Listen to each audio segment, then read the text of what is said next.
অর্কিডের জন্য আইসিএআর জাতীয় গবেষণা কেন্দ্র সিকিম ও রাজ্য উদ্যান পালন দপ্তরের যৌথ উদ্যোগে একদিনের অর্কিড প্রশিক্ষণ শিবির বুধবার প্রজ্ঞা ভবনে অনুষ্ঠিত হয়। শিবিরের উদ্বোধন করেন কৃষিমন্ত্রী রতন লাল নাথ। উপস্থিত ছিলেন বিধায়ক Jitendra Majumdar, QRT chairman doctor HP. Singh, potato research সেন্টারের প্রাক্তন অধিকর্তা ডাক্তার গিলপাল সিং সহ অন্যান্যরা। এদিন এই প্রশিক্ষণ শিবিরে অর্কিড লাগানোর বিভিন্ন উপকরণ কৃষকদের মধ্যে বিতরণ করা হয়।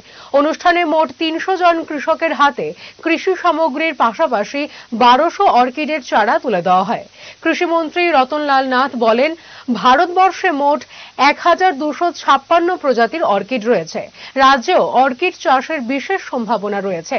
রাজ্যে ৬০ প্রজাতির অর্কিড চাষ করার পরিবেশ রয়েছে, যা চাষ করে কৃষকরা আর্থিকভাবে লাভবান হতে পারে।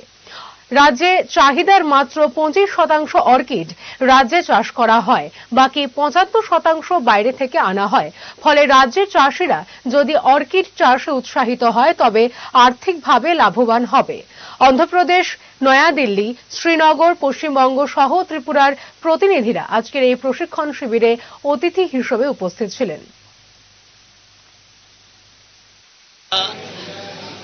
National research centre for orchid, এটার হেডকোয়ার্টারটা হলো সিকিম।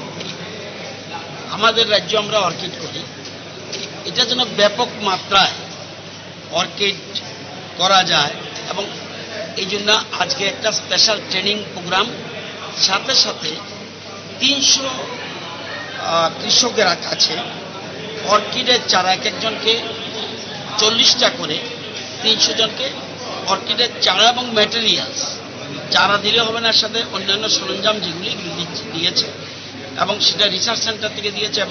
আজকে যৌথভাবে আমাদের হর্টিকালচার ডিপার্টমেন্ট এবং ওই রিসার্চ সেন্টার যৌথভাবে একটা ট্রেনিং প্রোগ্রাম আজকে অ্যারেঞ্জমেন্ট করেছে।